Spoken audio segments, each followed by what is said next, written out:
মানুষ যখন জ্ঞানী হয় তখন তার কথা কমে যায়, মানুষের জ্ঞান যত কমে তার কথা তত বাড়ে। আপনি দেখবেন সিংহ কোনো চিৎকার চেঁচামেচি করে না, কিন্তু চিৎকার চেঁচামেচি কে করে? হ্যাঁ, নামটা আমি বললাম না, আপনাদের প্রতি শ্রদ্ধা রেখে বললাম না। চিৎকার চেঁচামেচি করাটাই ব্যক্তিত্ব না। ব্যক্তিত্ব আসাদ, আপনি সিংহকে যদি আঘাত করেন কোনো আওয়াজ তার মধ্যে শুনবেন না, সে আপনাকে এসে আক্রমণ করবে কিন্তু কোনো আওয়াজ নাই। কিন্তু অন্য একটা আছে, ছোট একটা ডিল চললেও দেখবেন এরপরে চিৎকার, কি চিৎকার, মনে হচ্ছে সব খায়া ফেলবে, কিন্তু আসলে কিছুই করার ক্ষমতা নাই ওর। চিৎকার চেঁচামেচির মধ্যে কোনো ব্যক্তিত্ব নাই, ব্যক্তিত্ব আছে ভিন্নতার মধ্যে। সাইলেন্স ইজ গোল্ডেন বলা হয়। খালিদ ইবনে ওয়ালিদের কথা একবার চিন্তা করে দেখেন। খালিদ ইবনে ওয়ালিদ তিনি যখন ইসলামের পক্ষে বিপক্ষে যুদ্ধ করেছেন তখনও তিনি বিজয়ী, ইসলামের পক্ষে যত যুদ্ধ করেছেন সকল যুদ্ধে তিনি বিজয়ী। এমন কোন যুদ্ধ নাই যে যুদ্ধে তিনি বিজয়ী হন নাই। যুদ্ধে তিনি যার পক্ষে থাকুক না কেন, শত্রুর পক্ষে যদি 1,00,000 সৈন্য থাকে তার পক্ষে 3,000, তাহলে ওই যুদ্ধে তিনিই বিজয়ী। এরকম ক্যারিসমেটিক মিলিটারি জিনিয়াস এই পৃথিবীতে একজনই দেখেছে পৃথিবী। এরকম কোন জিনিয়াস নাই যার জীবনে কোনো পরাজয়ের কোনো রেকর্ড নাই, কোন যুদ্ধে কোনো পরাজয় রেকর্ড নাই, শত যুদ্ধে কোনো পরাজয় রেকর্ড নাই। তিনি খালিদ ইবনে ওয়ালিদ রাদিয়াল্লাহু তাআলা আনহু যখন তিনি কাদিসের যুদ্ধে আছেন, ওমর রাদিয়াল্লাহু তাআলার কাছে এরকম একটা আসলো যে লোকেরা তো মনে করছে খালিদ ইবনে ওয়ালিদ থাকলেই যুদ্ধে জয়, অতএব খালিদ ইবনে ওয়ালিদের প্রতি এক ধরনের বিশ্বাস তৈরি হচ্ছে যেটা আল্লাহর উপর তৈরি হওয়া দরকার। এটা তাহলে একটা শিরকের গন্ধ তৈরি হয়ে যাচ্ছে। ওমর রাদিয়াল্লাহু তাআলার সাথে সাথে আবু উবাইদা ইবনে জাররাহ রাদিয়াল্লাহু তাআলা আনহুকে গভর্নর বানিয়ে তিনি চিঠি দিলেন যে খালিদ ইবনে ওয়ালিদ এখন থেকে আর সেনাপতি থাকবে না। খালিদ ইবনে ওয়ালিদ তিনি চিঠিটা পাওয়ার পরে তিনি পেছনে চলে গেলেন, সেনাপতিকে আবু উবাইদাকে সামনে দিয়ে দিলেন, কিন্তু তিনি যুদ্ধে আগের মতো করে যাচ্ছেন। তার মৃত্যুর সময় তিনি তার বিছানায় শুয়ে আছেন, মারা যাচ্ছেন ওইখানে। তার মৃত্যুর সময় তিনি কাঁদছেন। লোকেরা বলছেন, খালিদ আপনি কাঁদছেন কেন? বলে, তোমরা আমার শরীরটা একটা তাকিয়ে দেখো তো, শরীরে এমন কোনো জায়গা নাই যেই জায়গায় আঘাতের চিহ্ন নাই। আমার গোটা শরীরে আঘাতের চিহ্নে, এটা হয় তলোয়ার অথবা বর্ষা অথবা তীর, এর আঘাতের চিহ্ন আছে। আমি গোটা জীবন জুড়ে আমি আশা করছিলাম যুদ্ধের ময়দানে আমি শহীদ হব, কিন্তু দেখো আমি কিন্তু আমার বিছানায় মারা যাচ্ছি। তিনি মারা গেলেন। গোটা মদিনায় একটা ঝড়ের মতো, একটা মহা ঝড়ের মতো একটা অবস্থা তৈরি হলো। খালিদ মারা গেছে, মানুষ চিন্তা করতে পারছিলেন না খালিদ মারা গিয়েছে। কান্নার রোল, মানে ঝড় যেরকম সব বিধ্বস্ত করে দেয় এরকম সব বিধ্বস্ত করে দিচ্ছে, কান্নার রোল চারিদিকে। ওমর রাদিয়াল্লাহু খলিফা ওমর রাদিয়াল্লাহু তাআলা আনহু তিনি বের হলেন মানুষদেরকে নিষেধ করার জন্য যে এভাবে কাঁদতে নাই, বিশেষ করে নারীরা তো এভাবে কাঁদতে পারে না, ইসলাম এটাকে অ্যালাউ করে না। তিনি যখন বের হচ্ছিলেন হঠাৎ করে শুনলেন তার ঘর থেকে কেউ একজন কেঁদে উঠছে, ওয়া খালেদা, ওয়া খালেদ, হে খালেদ বলে তিনি কান্না করে উঠছেন। ওমর বলেন, কে কাঁদছে ঘরের ভিতরে? শুনলেন যে তার মেয়ে হাফসা, রাসূল সাল্লাল্লাহু আলাইহি ওয়াসাল্লামের স্ত্রী হাফসা রাদিয়াল্লাহু তাআলা, তার কন্যা হাফসা কাঁদছেন। ওমর বুঝলেন খালেদের মৃত্যুতে প্রত্যেকের কান্না করা উচিত। ওমরদের চিন্তা করলেন, না, কাউকে নিষেধ করা যায় না, মানুষ কাঁদুক, খালেদের মতো মানুষের জন্য সবারই কান্না করা উচিত। কারণ রাসূলের স্ত্রী কাঁদছেন, ইট মিনস যে তার জন্য কান্না করা যায়। আপনি বলেন তো, একটা মানুষ একটা পারপাসের নিজের জীবন যাপন করে কোথায় তাকে নিয়ে যেতে পারে? তিনি মারা যাচ্ছেন, আপনি যদি আপনার শাহাদাতের তামান্না যদি আপনার অন্তরে থাকে, আপনি যদি ঘরেও মারা যান তাইলেও কিন্তু আপনি কি শাহাদাতের মর্যাদা পাবেন। আপনি আপনার রুমে, ওয়ালাউ মাতা আলা ফিরাশি, রাসূল বলেছেন, if he dies on his bed, এবং তার অন্তরে ছিল কি শাহাদাতের তামান্না, তা আল্লাহ সুবহানাহু তাকে শহীদের মর্যাদা প্রদান করবেন।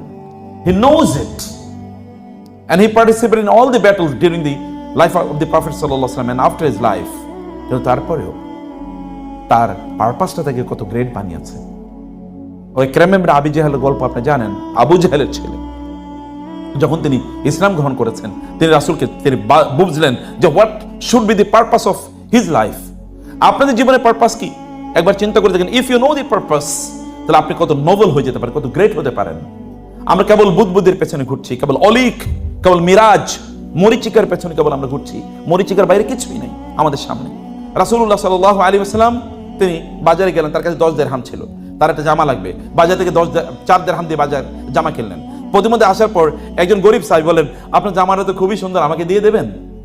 আপনি বাজার থেকে ধরেন সামনে ঈদ, একটা সুন্দর জামা নিয়ে আসলেন, কেউ আপনারে বললো, কাজের লোক এসে বললো, স্যার আমারে দিয়ে দেন না।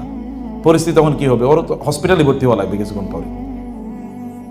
রাসূল বললেন, আচ্ছা ঠিক আছে, যাও, দিয়ে দিলাম। আর আছে কত দিরহাম? 6 দিরহাম। তিনি আবার বাজারে গেলেন, ওইখান থেকে 4 দিরহাম দিয়ে আরেকটা জামা কিনলেন। প্রতিমধ্যে দেখলেন যে একটি ছোট মেয়ে কালো একটা নিগ্রো মেয়ে কান্না করছে। রাসূলুল্লাহ সাল্লাল্লাহু আলাইহি ওয়াসাল্লাম বললেন, তুমি কাঁদছো কেন? বলে, আমার মনিব আমাকে 2 দিরহাম দিয়ে পাঠিয়েছেন যেন আমি কিছু একটা কিনি, মানে কিছু একটা কিনে নিয়ে যাওয়ার জন্য, কিন্তু আমি তো ওই 2 দিরহাম হারিয়ে ফেলেছি, আমি কিনতেও পারি না, আবার হারিয়ে ফেলেছি। এখন এই কারণে আমি যদি যাই, আমাকে যদি মারি, এই কারণে আমি ভয় পাচ্ছি, আমি করছি না, আমি যাচ্ছি না। রাসূলুল্লাহ বললেন, যাও, তোমাকে 2 দিরহাম আমি দিয়ে দিলাম, এবং 2 দিরহাম দিয়ে তাকে ওই জিনিসটা কিনে দিলেন। কিনে বলেন, যাও, এবার বাসায় যাও। কিন্তু তারপরে সে যাচ্ছে না, সে কাঁদছে। বলে, তুমি কাঁদছো কেন? বলে, আপনি 2 দিরহাম দিয়েছেন, জিনিস কিনে দিয়েছেন ভালো, কিন্তু আমি বাসায় গেলে তো আমার দেরি হওয়ার জন্য মারবে, আমি এই জন্য কাঁদতেছি এবার। বলে, আচ্ছা ঠিক আছে, চলো, আমি তোমার সাথে যাবো। চিন্তা করেন, কাজের মেয়ে নিগ্রো, ব্ল্যাক, তাকে হাত ধরে এবার নিয়ে যাচ্ছেন বাসায়। যাওয়ার পরে তিনি তাকে ওই বাসায় গিয়ে তিনি দরজায় টোকা দিলেন, বলেন, আসসালামু আলাইকুম। বাসার লোকের উত্তর দিলেন না। রাসূল আবার বলেন, আসসালামু আলাইকুম। তারা উত্তর দিলেন না। রাসূল আবার বললেন, আসসালামু আলাইকুম। এবার তারা উত্তর দিলেন, ওয়া আলাইকুম আসসালাম ওয়া রাহমাতুল্লাহি ওয়া বারাকাতুহু। রাসূলুল্লাহ সাল্লাল্লাহু আলাইহি ওয়াসাল্লাম বললেন, রাসূলুল্লাহ সাল্লাল্লাহু আলাইহি ওয়াসাল্লাম যখন তারা সালাম দিলেন, দেওয়ার পর তারা বের হয়ে এবার আসলেন। রাসূল বললেন, আমি যে আগে 2বার সালাম দিলাম, তোমরা কি শোনো নাই? বলে, শুনেছি। তো উত্তর দিলে না কেন? বলে, ইয়া রাসূলুল্লাহ, আপনি বলতেছেন আসসালামু আলাইকুম, অর্থাৎ তোমাদের উপর শান্তি বর্ষিত হোক, এই কথাটা আমি 3বার শুনতে চেয়েছি, যেন আপনার এই দোয়া আল্লাহ তাআলা যেন আমাদের জন্য কবুল করে নেন। আমরা এই দোয়াটা নেওয়ার জন্য 3বার অপেক্ষা করছি, আপনার মুখ থেকে 3বার শুনতে চেয়েছি।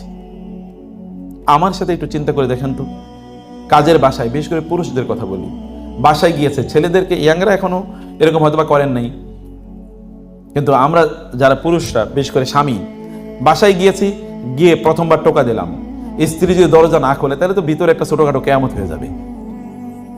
কেন দরজা খুললেন, এত দেরি করে, কি এত কাজ? অথচ আমি কিন্তু প্রায় 2 ঘন্টা এর মধ্যে জামে ছিলাম, আমার কোনো মাথা ব্যথা ছিল না। এখানে এসে আধা মিনিটই আমার অপেক্ষায় তর্স হয় না।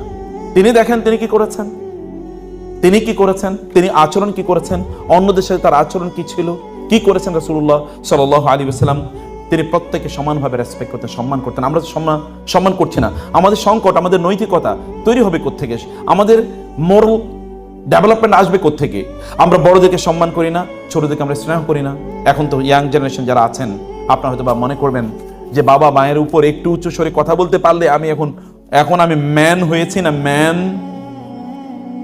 ম্যান দেখানোর জন্য, ম্যানহুড দেখানোর জন্য একটু জোরে আওয়াজ করা লাগে। বাবার উপরে আওয়াজ, মায়ের উপরে আওয়াজ যদি আপনি করতে পারেন, তাহলে আপনি ম্যান। কম্প্যাশন, কেয়ার, অন্যের প্রতি খুবই কেয়ারফুল থাকা দরকার। রাসূল ইসলাম তার স্ত্রীদের প্রতি, আপনারা শুনেন, বিয়ে শাদী করবেন ভবিষ্যতে, এটা ভালো করে জানা দরকার।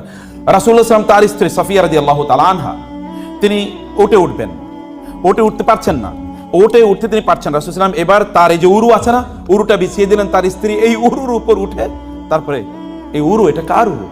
মোবারক, বরকতময় উরু। এই উরুর উপর দাঁড়িয়ে তারপরে তিনি ইয়ের উপর উঠেছেন, তিনি তারপরে তার ওটের উপর উঠেছেন। এইভাবে তিনি তাদেরকে শ্রদ্ধা করতেন, তার সাথে তিনি ভালোবাসা, তাদের সাথে গল্প তিনি করতেন, তার সাথে তিনি হাসতেন, এবং তার সাথে তিনি সময় কাটাতেন, তাদেরকে নিয়ে তিনি দৌড়াতেন, ঘুরতে যেতেন।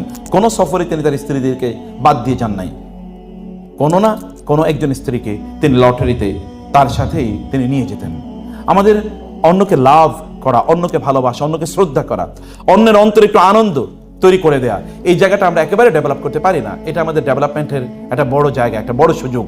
এবং রাসূলুল্লাহ সাল্লাল্লাহু আলাইহি ওয়াসাল্লাম তিনি এমনকি অমুসলিমদেরকে তিনি শ্রদ্ধা করতেন। অমুসলিমের লাশ যখন তার সামনে দিয়ে গিয়েছে, তখন তিনি তার জন্য দাঁড়িয়ে গিয়েছেন। এই ঘটনা তো আমাদের জানা আছে। ইহুদির লাশ যখন গিয়েছে, তখন তিনি তাদের জন্য দাঁড়িয়ে গিয়েছেন। তিনি তাদেরকে কোনো অবস্থায় অসম্মান করেন নাই। এটা অসম্মানের ইস্যু নয়, এটা হলো মানুষকে কাছে ডাকার ইস্যু।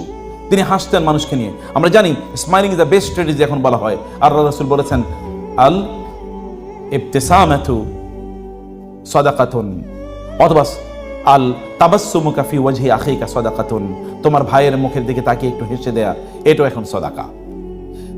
একজন ভাইকে দেখে হেসে দেওয়া, এটাও সাদাকা। এতটুকু সাদাকা, মানে আমাদেরকে কিভাবে কত ব্রড মাইন্ড বা মেন্টালিটির অধিকারী আমাদেরকে হওয়া লাগে। রাসূলুল্লাহ সাল্লাল্লাহু আলাইহি ওয়াসাল্লাম তার গোটা চরিত্র জুড়ে তিনি আমাদেরকে সেই জিনিসটি দেখিয়ে দিয়েছেন। আমি এই কথা বলে যে বিষয়ে আপনাদেরকে দৃষ্টি আকর্ষণ করছি, প্রিয় ভাইরা, সম্মানিত বোনেরা আমার, তা হলো আপনি যদি সত্যিকার অর্থে এথিক্যাল বা মোরাল জীবনযাপন করতে চান, তাহলে আপনাকে আল্লাহ রাসূল সাল্লাল্লাহু আলাইহি ওয়াসাল্লামের জীবনীটা পুরো পড়তে হবে। তিনি মানুষের সাথে কথা বলে যখন বলেছেন তিনি কোমল ভাষায় কথা বলেছেন। আল্লাহ সুবহানাহু ওয়া তাআলা এমনকি মুসা আলাইহিস সালামকে বলেছেন ফেরাউনের কাছে যখন যাবে তখন ফেরাউন ফাকুলা লাহু কাওলান লাইয়িনা, কোমল করে কথা বলো, কোমল করে কথা বলো। কর্কশ ভাষী তিনি কোনোদিনই ছিলেন না, তিনি কোনোদিন গালিগালাজ করেন নাই। কোন একজন খুবই খারাপ লোক রাসূলের কাছে আসলেন, রাসূল সবাই জানে লোকটা খারাপ, কিন্তু রাসূল তার সাথে খুবই সুন্দর আচরণ করেছেন। আয়েশা রাদিয়াল্লাহু বলেন, ইয়া রাসূলুল্লাহ, এই লোকটা খুবই খারাপ, আপনিও তো বলেছেন লোকটা খুবই দুষ্ট, তার সাথে এত ভালো আচরণ করলেন। তিনি বলেন, মাতা আহেত্তানি ফাহাশানিয়া আয়েশাতু, হে আয়েশা, তুমি আমাকে কবে মানুষের সাথে খারাপ আচরণ করতে দেখেছো? তুমি কবে দেখেছো? ইহুদিরা তাকে এসে বলতেন, আসসালামু আলাইকা, আপনার ধ্বংস হোক। আয়েশা রাদিয়াল্লাহু ক্ষিপ্ত হয়ে বলতেন, ওয়ালাইকুমুস সালাম ওয়া লানাতুল্লাহ, তোমাদের উপর আল্লাহর লানত পড়ুক, আল্লাহর ধ্বংস তোমাদের উপর পড়ুক। আয়েশা রাদিয়াল্লাহু রাসূল বলতেন, ইরফিকি ইয়া আয়েশাতু, ইরফিকি ইয়া আয়েশাতু, আয়েশা শান্ত ঠান্ডা, একটু কোমল হও, কোমল হও, কোমল হও, নরম হও। ইয়া রাসূলুল্লাহ, আপনি শুনেন না তারা কি বলেছে? তুমি কি শুনলে আমি কি বলেছি? আমিও তো বলেছি কেবল ওয়া আলাইকুম, আর কিচ্ছুই বলি নাই। তুমি যা বলছো তোমার তাই ঘটুক, ব্যাস, তুমি যা বলছো তোমার তাই ঘটুক। আমি মুখের কর্কশতা দিয়ে, you can win the hearts of the people through harshness. আপনি কোনোদিন মানুষের অন্তর হার্শনেসের মাধ্যমে, কঠোর অন্তর দিয়ে কখনো অন্তর জয় করতে পারবেন না। অন্তর জয় করতে হলে আলাম নাশরাহ লাকা সদরাক, আমি কি তোমার অন্তরকে প্রশস্ত করে দেই নাই? অন্তরকে প্রশস্ত করতে হয়, মানুষকে অ্যাকোমোডেট করতে হয়, এটি আমাদের করা দরকার আছে, প্রচন্ড গুরুত্বপূর্ণ। আপনাদের জন্য লাস্ট অ্যাডভাইসটা বলে রাখি, তাহলে যে কখনো আল্লাহ রাসূল সাল্লাল্লাহু আলাইহি ওয়াসাল্লামের জীবনে তিনি কোনোদিনই কোনো অশ্লীল কাজে জড়িত হয়েছেন না নবুয়তের পূর্বে না নবুয়তের পরে, এটা কেউ বলতে পারবে না। কোনো অশ্লীল কোনো সম্পর্কে তিনি জড়িয়ে পড়েছেন কেউ কোনোদিন বলতে পারবে না। বরং তার স্ত্রীরা তিনি চ্যালেঞ্জ করে বলেছেন, আমি আমার স্ত্রীদের কাছে শ্রেষ্ঠতম, তোমরা তোমাদের স্ত্রীদের কাছে শ্রেষ্ঠতম হলেই কেবলমাত্র তোমরা শ্রেষ্ঠতম। আপনারা এখনো বিয়ে করেন না বটে, কিন্তু আপনারা বিয়ে করবেন, কিন্তু বিয়ে করার আগে বিয়ে করে ফেলেন না প্লিজ। এখন আমাদের এই সমাজে এটা একটা গার্লফ্রেন্ড বা একটা বয়ফ্রেন্ড যদি না থাকে তাহলে নাকি সে এখন মানুষই হয় নাই। ডেফিনেশন অফ হিউম্যান বিংস এটা এখন ওই জায়গায় গিয়ে পৌঁছেছে। এটা কোনোদিনই ইসলামিক চরিত্র ছিল না। আমাদের ধ্বংসের এটা প্রধানতম কারণ। ওরা ওয়েস্টার্নরা এটাকে তারা গ্লোরিফাই করেছে। সিনেমা নাটকগুলো কিসের উপর ভিত্তি করে তৈরি হয়? বাঙালি সিনেমা সবই দেখবেন তথাকথিত যদু মধু ইত্যাদির, ওই যে আপনার বস্তির মেয়ে আর কি রাজপ্রাসাদের ছেলে, অথবা বস্তির ছেলে রাজপ্রাসাদের মেয়ে, অসম প্রেম, এটা হচ্ছে গ্লোরিফাইড, এগুলোকে দেখানো হয়। এগুলো পুরাটাই হচ্ছে একটা শয়তানি ইন্ডাস্ট্রি। এই শয়তানি ইন্ডাস্ট্রির মধ্যে আপনারা ঢুকে যাবেন না।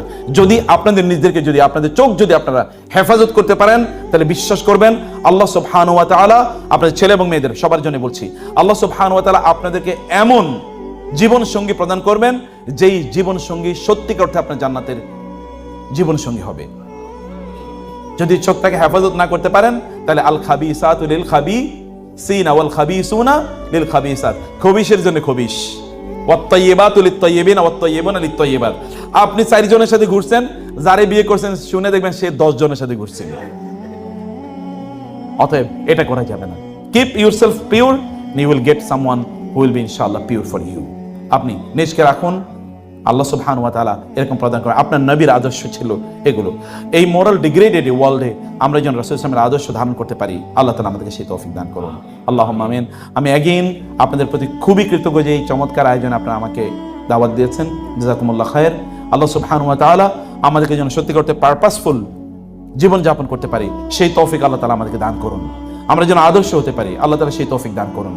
আমাদের জন্য যেন ফেরেশতারা দোয়া করে, এমন মানুষ হওয়া দরকার আমাদের। আমার জন্য পিঁপড়াগুলো পর্যন্ত আমাদের জন্য দোয়া করে, এরকম মানুষ যেন আমরা হতে পারি। আল্লাহ তাআলা তৌফিক দান করুন আমাদেরকে। আপনার আখলাক যদি উত্তম হয়, আপনার কোনো ইবাদতে কমতি থাকলে আখলাক আপনাকে বাঁচিয়ে নিয়ে যাবে। আর যদি ইবাদত অনেক ভালো কিন্তু আখলাকের কোনো খবর নাই, এই ইবাদত আমাদেরকে কোনো অবস্থা বাঁচাতে পারবে না।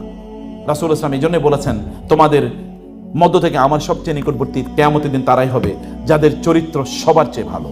আল্লাহ তাআলা আমাদেরকে উত্তম চরিত্রের অধিকারী হয়ে তৌফিক দান করুন। আল্লাহুম্মা আমিন। হাযা ওয়া সাল্লাল্লাহু সুবহানাহু ওয়া তাআলা নবিয়ানা মুহাম্মদ ওয়া আলিহি ওয়া সাহবিহি আজমাইন। সুবহানাকাল্লাহুম্মা ওয়া বিহামদিকা আশহাদু আল্লা ইলাহা ইল্লা আনতা আস্তাগফিরুকা ওয়া আতুবু ইলাইক। ওয়াসসালামু আলাইকুম ওয়া রাহমাতুল্লাহি ওয়া বারাকাতুহু।